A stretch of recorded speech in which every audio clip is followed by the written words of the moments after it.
And welcome, Hoosier Nation, to our 45th episode of the Hoosier Sound, where our show has one main goal: to give you our perspective of IU sports from the point of view as a student or young adult. In addition, we will also give our view on hot takes from around the world of sports. I am your host, Noah Freeman, along with my usual co-host, Matthew Lukens, and we recorded this episode early again, but normally we will be going live every Tuesday evening at 8:30 p.m. If you miss us live, you can subscribe to various networks so you can listen on your own time. Check out our Twitter and Facebook at The Hoosier Sound and subscribe. All of the information is in our website, thehoosiersound.com. All right, Hoosier Nation, it is time for some sports talk. All right. On this week's show of the Hoosier Sound, we're going to continue our mini-series, basically, where Matt and I are going through each class, the freshmen, sophomore, junior, seniors of IU football and basketball. So this week, we are going to touch on the junior class with both football and basketball. It's a little weird because usually you'd think we'd be pretty heavy with the seniors and the juniors. But at least in basketball, it's kind of flip-flopped. We've got a lot of juniors to talk about for football, but then basketball, we haven't had very many seniors and juniors to talk about. We got young teams.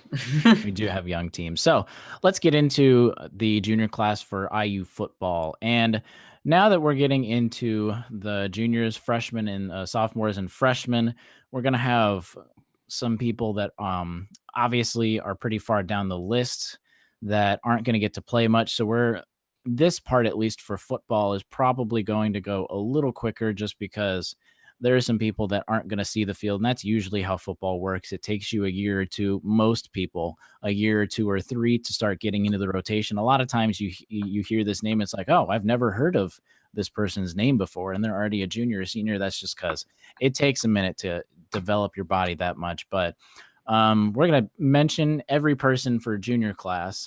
Whether we talk about them for more than 5 seconds is different, but we'll touch on them. There's not too many juniors, actually, when it's all said and done. But let's start on the offense. We got QB Mike Fiacable. I actually don't know if I said that right. I never remember if I say that right. But yep. And I think it's a pretty quick guy with all the QBs that we've gotten in the past. He has seen the field with some injuries, but he's just with the amount of QBs that have come in, I don't think he's going to be able to see the field, even with some injuries over this next season. Yeah, he's going to be a backup QB. Yep. All right, we got no running backs that are juniors, so let's get into wide receivers. We got Chris Jakak. Again, I don't know how some of these names are said, so I apologize, but he's a receiver that he hasn't played very much. He probably will actually see some time coming off the bench with some of these people. I don't know if you know much about Chris, but he did play in 5 games last year, including Ohio State, started against Wisconsin. He is going to be more of a bench player, but hope he's going to be a good bench player, and that hopefully we won't need him very much, because the next two guys we're going to talk about obviously got injured to a serious extent last year. So hopefully he just comes off the bench, gets some good minutes, maybe kind of like what Luke Timian did last year, because he'll be in a bigger role this year. But hopefully we won't have to see him too much, but he just adds good depth to the wide receiver part. Or if we see him, it's because he's doing very well. And exactly. Then I'll enjoy that. I think he's going to be, I kind of liked my analogy right there. I think he's going to be a good Luke Timian role. Maybe not he's not the exact same player, but I think that kind of role where he gets his feet wet a little bit junior year, and then senior he'll have a pretty good year. Cause out of the next two guys, we could have them possibly go early. Donovan Hale is the next guy we're going to talk about. I don't think he'll go early, but he should be poised for a breakout junior year as the strong number 2 receiver. Definitely. He's a big guy too, 6'4", lengthy, bouncy receiver. Yeah, I could see him definitely taking and filling up a little bit of what Simi Cobbs did for us last year. Mm-hmm.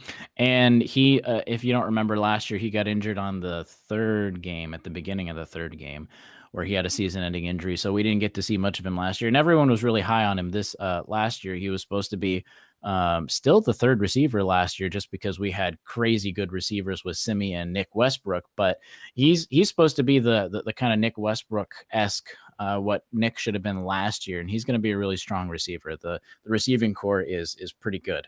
But let's get into Nick Westbrook. The man himself. Possibly he could potentially be the best player on the team next year, even out of all the positions. First, let's hope he does not have what happened last year, where he had a season-ending No, injury don't even talk about it. Nope. the first Don't play. even If you mention don't it. remember, Nope, don't mention it. It's not going but to happen. I Stay do want to healthy. talk about which they did give him both. They gave Donovan and Nick a red shirt, a medical red shirt year, and they were really nice to Donovan. Yep. Actually, sometimes they don't give a red shirt when you've actually played games, but he did get to play 2 and like a quarter basically, and he did get the red shirt, so that was nice for both of them.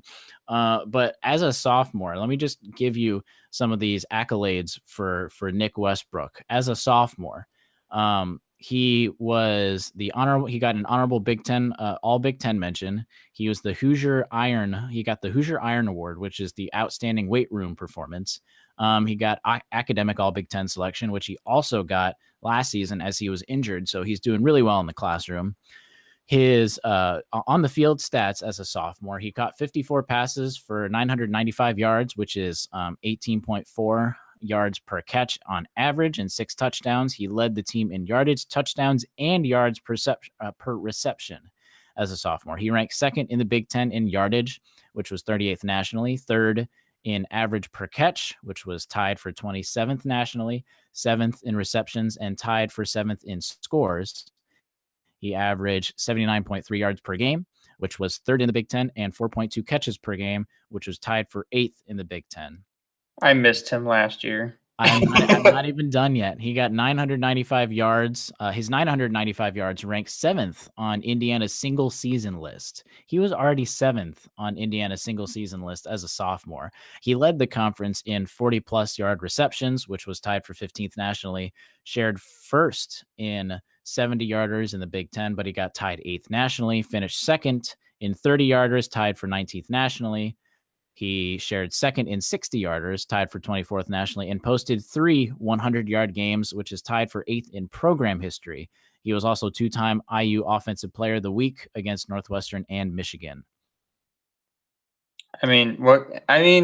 He's so good, and I just really, really wish that he can stay healthy this year, because he'll have a breakout year if he does. Yeah, Really I think that Nick Westbrook is, a lot of times we like to obviously focus on the guys that are going to start, but I think Nick is so good, or potentially going to be so good, that we don't even need to talk about him at all, just because he's going to be a rock. He's going to be a guy that's going to have national attention, basically, with how good he could be doing. And he's got potentially quarterbacks that are going to be able to throw the ball to him as well. Fingers crossed. Fingers crossed. That's true. But all right, let's get on to tight end. And we might linger here for a second, but we got Austin Doris at tight end, because we've mentioned in the past mini-series that tight end spot is wide open. We talked about Watercutter last time, but the other guy that could potentially be getting the spot is Austin Doris. So he's going to be fighting for a playing spot. He will see the field probably a lot, at least at the beginning, before they finalize who's going to be getting most of the playing time. 6'5". I bet you he's a beast in the red zone. I'd love to see him just toss it up to him, because at 6'5" against any DB, he's going to have the height advantage at least. So remember, football, if you are more of a basketball guy, that is big in football. Football guys are not tall usually. Remember how we've had receivers in the past that have been 5'8" and still been able to do things. Obviously, you could never play even almost college basketball if you're 5'8". So 6'5" is big in football, even the NFL. That's big.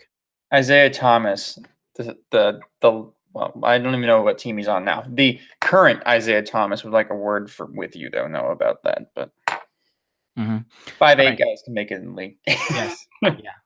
All right. Coy Cronk, we're going to get to the O-line. So we talked a lot about the offensive line last time, and as we should, because most of the core of the line and even some of the backups were seniors. But Coy Cronk, he started 25 consecutive games at left tackle, so he is also on a starting streak at an offensive line position. And like we talked about last time, he should be stronger this year just because the entire offensive line is returning. And Yeah, he's one of the last players basically to round out this offensive line. Our right guard is a sophomore, but basically he's the last guy that's going to be on this hopefully powerhouse offensive line. If our wide receiving core stays healthy, I think our wide receiving core might be the most exciting group. But the second most exciting group on IU football is by far and away the offensive line. It's so deep. There's so many really good offensive linemen. Like we could probably have 3 or 4 guys from our offensive line go to the NFL, and I wouldn't be surprised.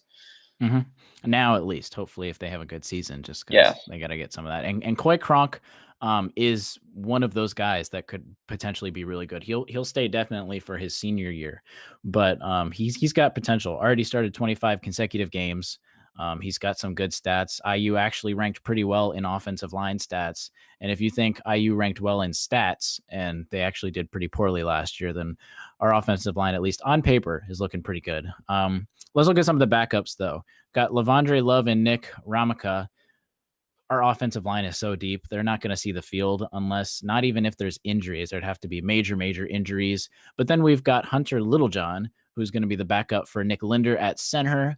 Hopefully we won't have to see him just because that means Nick is okay. And then Steven Stepaniak, he's going to be the backup for Mackenzie Norwa at right guard, which is the sophomore who is already starting at right guard as a sophomore. So yeah, so we'll have a lot to talk about with Mackenzie on our next mini series episode. But we've got great depth. There's a lot of juniors here, which you can at least that we're seeing some veteran presence basically in the offensive line. But I'm excited about the offensive line, even with most of the junior class being backups. It's still, I think it provides really good depth. Yep. All right, let's get into special teams real quick. Logan Justice is a junior. He's the one of the kickers right now. If I think from what I've heard, if the season were to start today, he'd be the backup kicker, but that position is not set at all. We talked about this on our first one a lot, actually, about the kickers. I think he should personally be ready to go at all times if Smoller does get that starting job, let alone Campbell, the All-American freshman. Basically, he could ask to go in if Smoller struggles, even gets miss an extra point or something like that. But the other position you should watch out for him with, Tom Allen might want to start doing the separate kicker for kickoff duties kind of thing. So watch out that he might actually be in that position, at least at the beginning of the season or throughout the season or something like that. Definitely. All right. And then I even texted Matt this before. I'm excited to talk about Hayden Whitehead, our punter. Why would I be excited to talk about Hayden Whitehead, our punter? Last season, he had a really, really good season, and he was only a sophomore. So if you didn't hear, you might have heard actually, because whenever you hear, you don't really hear of when punters come in, but when you hear is like, oh, we got this Australian kid.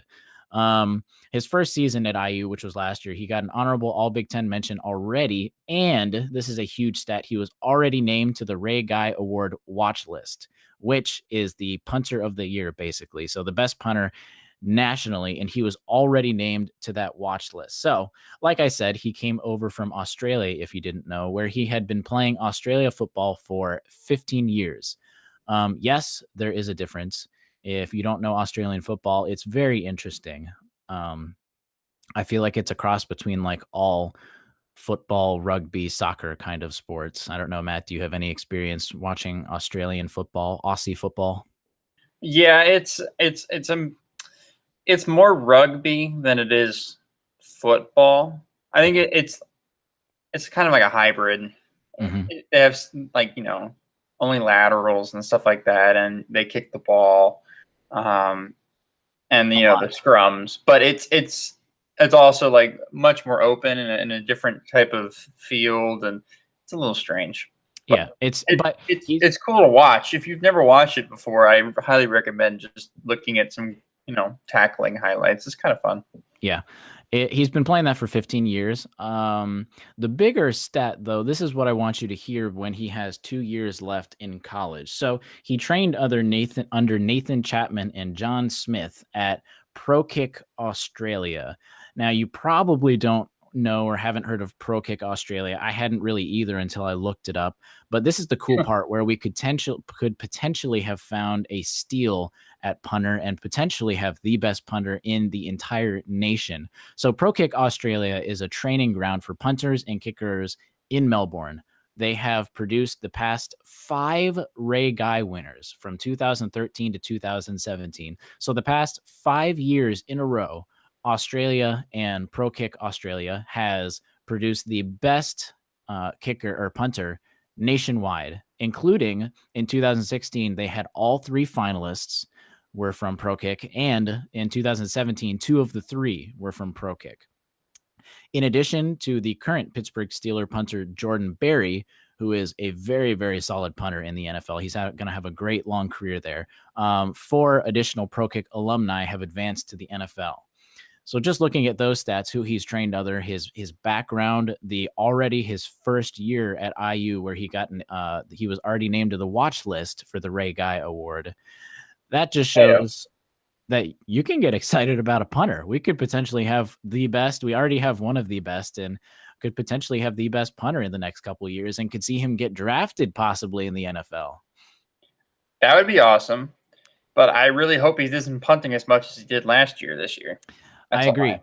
I agree. The less punts he does, the better, which means we're scoring more. Yes. Let's get to the defensive side of the ball. We got a lot to talk about in DBs and not a lot to talk about on the rest of it because our core, basically all of our DBs are, except for Jordan Crawford, are juniors. So we'll start with cornerbacks. We got Sean Riggins and Andre Brown Jr. Both are most likely going to start at cornerback for this defense. Riggin played less time than Brown did last year, but I mean, it's because we had this guy named Rashard Fant that was getting most of the playing time. But he has, Riggins has seen significant playing snaps. Andre Brown started 10 games last year, so he's starting to become a seasoned veteran. What have you seen basically with which will be potentially and probably the 2 starting cornerbacks? I thought they were pretty decent when they came in last year, when Fant went out injured a couple times, and then especially when they needed to get a breather. I thought they came in and they did not especially well, but decent enough. They're not in the rhythm of the game. They're not, they're just coming and jumping in. But I thought they did a very, very decent job of coming in, jumping in, and at least filling their spot for however long they were on the field. Especially as sophomores too, because that would have been when they were sophomores. And like we said, it takes most players time to develop. That's why even the NFL has a 3-year limit before you can go to the NFL. So it takes a while. There are very few freshmen and sophomores that really explode. So that they were getting playing time was already a good start. Yes. But let's get into the safeties. We got Isaac James, who basically is going to be backing up Jordan Crawford at safety.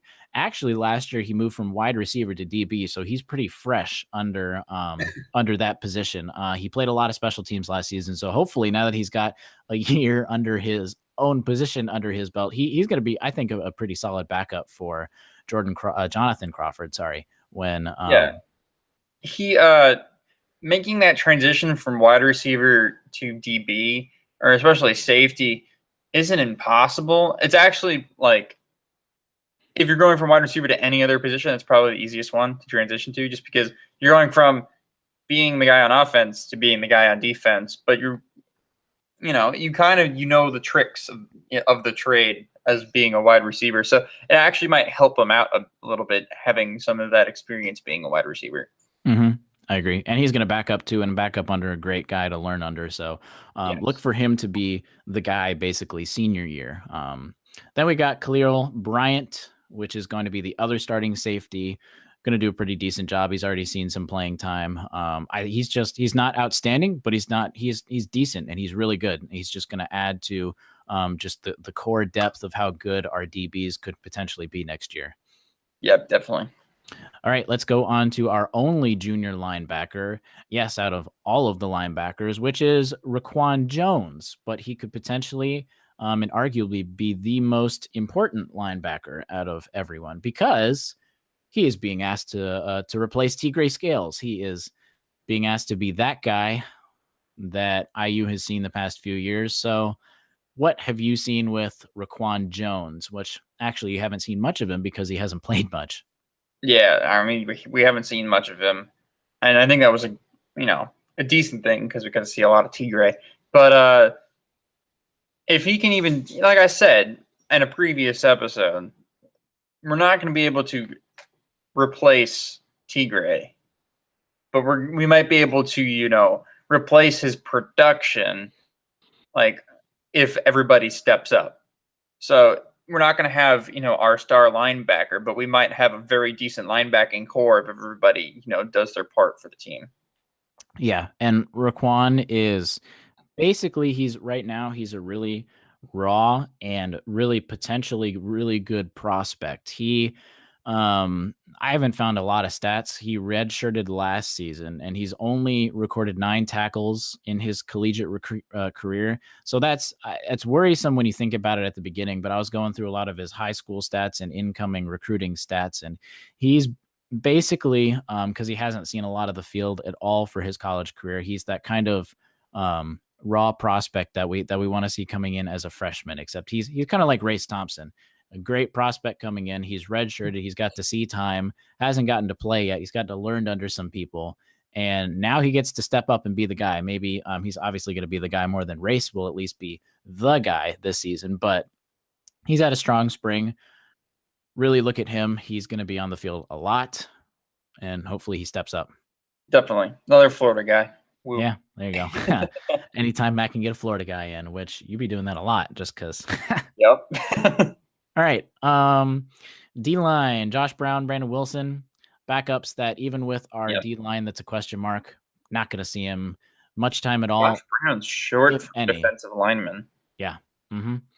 And if we even see them at all, basically. But then you've got 2 guys that are going to see significant playing snaps, one more than the other. But the first is Gavin Everett. He's basically going to be backing up Niall Sykes, and D-line, you always need backups because D linemen can't go the entire game playing. So Gavin's going to see some good snaps. Definitely. So I think he saw some time last year. Solid backup. I don't think he's it's not going to be as good as maybe Sykes backing up our great D-line last year, but it wouldn't. I'm not worried about when he has to go in. Basically, I'm not worried that they're going to run us down the field and score every single time when he comes in. Yeah, he's also from Center Grove. Maybe you can talk to Trace about committing in basketball. There you go. Then you got Alan Stallings, the one guy on our very first miniseries we talked about that's going to replace the bevy of D-line that we lost. He's going to be a guy that not only is going to be playing a lot of snaps, but it's going to be one of the anchors of the defensive linemen. He's gotten a lot better this offseason.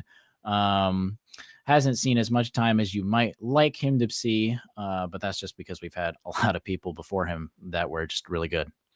I mean, yeah, and the coaching staff obviously has some faith in him because he hasn't redshirted yet, which means they thought he was going to get minutes, or he thought he was going to get some playing time. He's one of four fresh juniors that have not redshirted so far. Right. So it's a good sign. Mm-hmm. And the others were 2 DBs. I don't remember who the other person was, but that just shows that in football, basically everyone redshirts. Yes. So that wraps it up for the football section. A lot of guys you'll see just because, again, like we talked about, older you are in football, usually the more likely you are to play. But let's get into IU basketball, which is a very short list again. Let's start out with VJ Blackman, who will be a walk-on junior. Anything at all from VJ? I mean, just be a locker room guy. Yeah. And if we have to see him on the court, I hope we don't have to, but hopefully it's because maybe one of our backups got injured and he has to fill in as a backup for Romeo. I even think Johnny and Quentin are above him in that respect, so I kind of hope we don't have to see him on the court in that part. So even I would say if we see him on the court, it's because we're winning by 20 at the end of the game and he comes in. Then by all means, come in and get some points, get some touches. Even then, I'd want to see like Johnny in before that. But yeah, he's knows the program. I heard he's a nice guy to be around, at least in the for the team itself. But let's get to Deron Davis. Yeah, the juniors are a very big question mark, basically. Let's get to Deron Davis, one of the physically big question marks for this season. I really hope he's healthy because I think he adds a dimension to our team on offense. But I don't know if he'll have the starting job. Yeah. And if he'll get it back this year. He may never get it back again, which is kind of sad if you think about it, especially with who we're recruiting for next year. But, if he gets a starting job back this year, I hope he makes it his, But we'll have to see if we could talk about. There is a lot with Deron. We could even potentially do a whole episode about Deron. But just because he's, first of all, we don't know when he's going to be able to come back. They say he'd be able possibly to come back at the beginning of the season. He's been progressing okay. It hasn't been great though with his progression. He's kind of on the cusp for starting the season or not. I'm tempted to think that it's leaning more towards maybe even not start it, like being healthy to start the season out. And I think he obviously wasn't an Archie Miller recruit, and I don't think Archie likes to use just his sheer size of players. I think he wants to use people that can move a little more laterally, and it'll just be interesting because a guy like Deron Davis, the recruiting status that he had coming in, the way even Tom Crean used him that first year, and just his sheer size, you'd think that there's no way you could not want to have a guy like that starting, but he's just a very weird prospect. He did lose pounds. He's just not getting too much faster though. And he's really got to be able to switch on those, the screens, and just basketball in general is starting to go away from positionless basketball. We're starting to see all that in the NBA where a lot of these go towards positionless basketball. Yes. Yeah, that's what I meant. Sorry. Like in the NBA, you're seeing a lot of teams that are, a lot of centers, at least even this season, that are starting to have a harder time finding things, just these big, massive centers. And that's kind of what Devontae is. So Devontae, man, I am all over the place today. Deron. Yes. That's kind of where Deron is at. I agree. And his game is basically, he's a traditional big man. Mm-hmm. So his game is about his shoulders and his size and how tall he is, and he's not a jumper. He's not the quickest guy on the court, which is fine, and there's a place for that on a team, but I don't think he's the starter. And that's the problem, is because he has the talent to be starting, but he's also coming off an Achilles injury. That's what I was about to mention. And that's only going to make him even slower than he already was. And he did all this time, and he worked to get all this weight off, and he gets this Achilles injury, which means that not only did he get slower, but he probably gained weight. Because he can't even walk. Yeah, you can't even really walk. He might have added some muscle, which is fine, but I don't think he really needed muscle. He was bullying people down low as it was last year, and he was fine. But on defense, he needs to switch. He needs to be faster. And the Achilles injury is only going to make him slower. Then also a year off the court is only going to make him slower as well. So, the best case scenario for him this year is that he's a decent backup. People are like, oh, he's going to come in and start. It's like, NBA players have a hard time coming back from an Achilles injury. Boogie Cousins is on the Warriors, and he's got an Achilles injury. People are worried about him even playing next year. And it takes a year for you to fully heal from your Achilles injury. And that's just to heal. That's not even, getting back in shape, getting back in game shape, getting used to what it is and getting used to your body again. And especially with your Achilles being all messed up now, that takes an extra level of getting used to. So I don't really know what to expect from Deron this year other than him being a backup. Now, if he's a backup and he gets back in shape, that's great for our team because he's an offensive weapon coming off the bench. That's great. And he's pretty okay defensively if he gets back to game shape. But I don't see him doing that. I could see him probably redshirting this year. Redshirt would be really interesting too. I think I'm a little more inclined. I know there are people that feel differently about this. I'm a little more inclined that if he was healthy and and actually ready to come back, that he is going to be the starter with not too much gripe from even just Archie. But I think he's a guy that would be starting pretty easily. But like you said, just his injury, and it hits harder.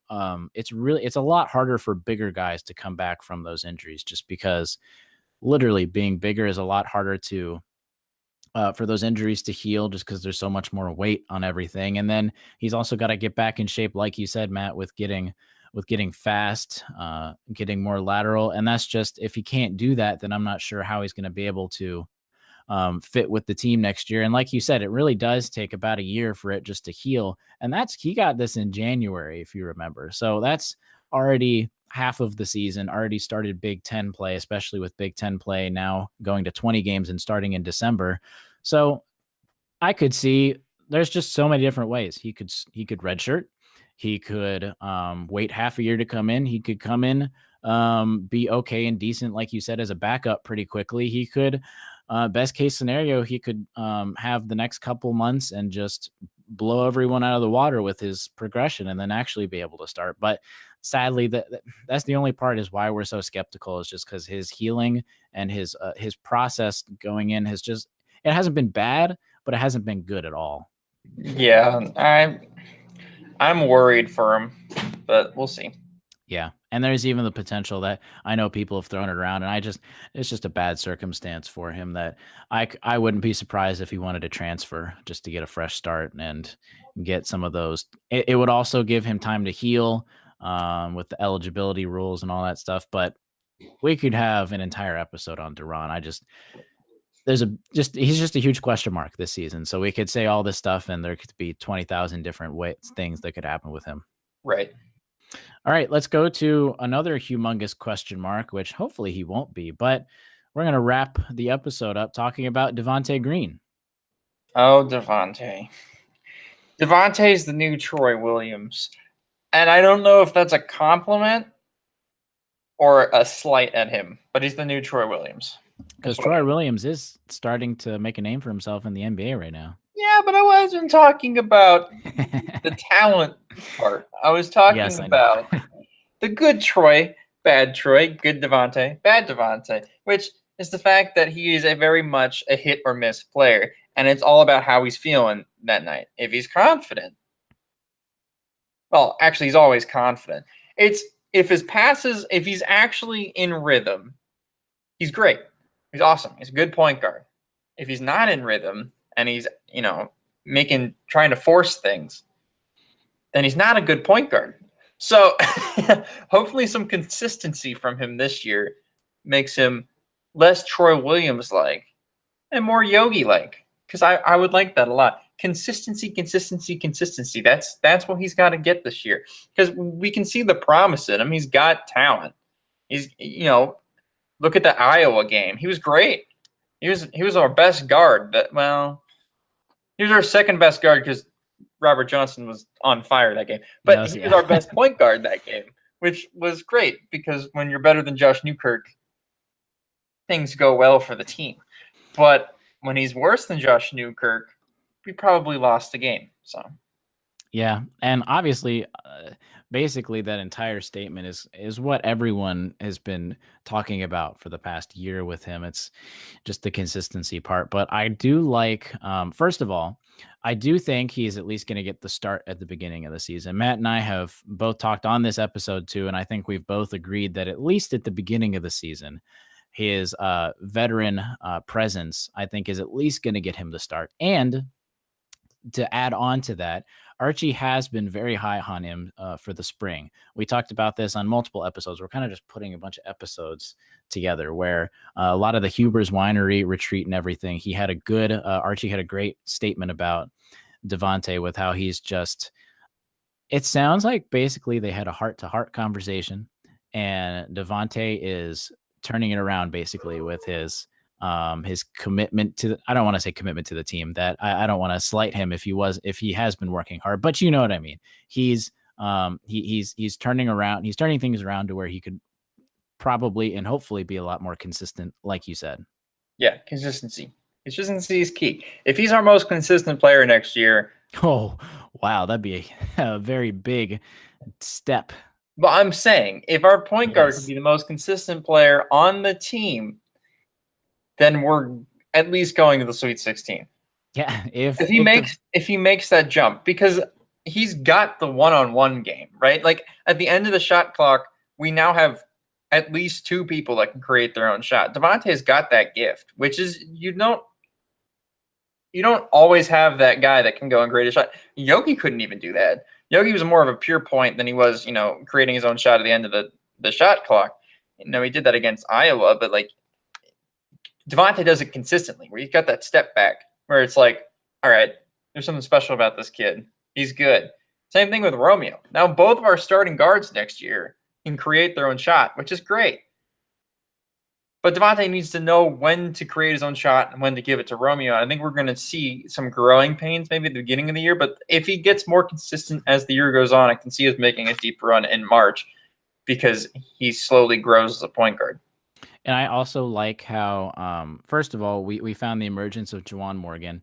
Now that we have Romeo, it's not I think Devontae felt more pressure last year to be like, not the guy, but basically the guy on the team, because we did have Juwan, but he was kind of basically the guy because Rob he was a great player. He just was never that initiative kind of guy that was going to, like we said, create his own shot. And that's what we even talked about, how Rob is a great player. He just has never had that create your own shot, take charge of the team, put on the floor, take charge of the team kind of mentality. So I think there's going to be less pressure on Devontae to be the guy to create everything, which will let him relax a little bit, hopefully be a little more consistent during those games that we're not playing Duke or some high team, because remember, Devontae has shown up for those big games, but hasn't shown up for the smaller games. So hopefully we can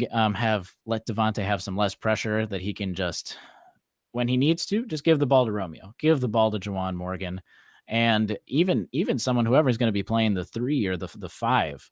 He doesn't have to be the guy. He's just got to facilitate a little more. Yeah. If he is actually careful with his passes and thinks about what he's doing and just doesn't instinctually do this, I'm going to make the highlight play, which is great sometimes because it works and that's awesome. And it's great to have highlight plays because then the other team's like, how'd that happen? Like that's not cool. Mm-hmm.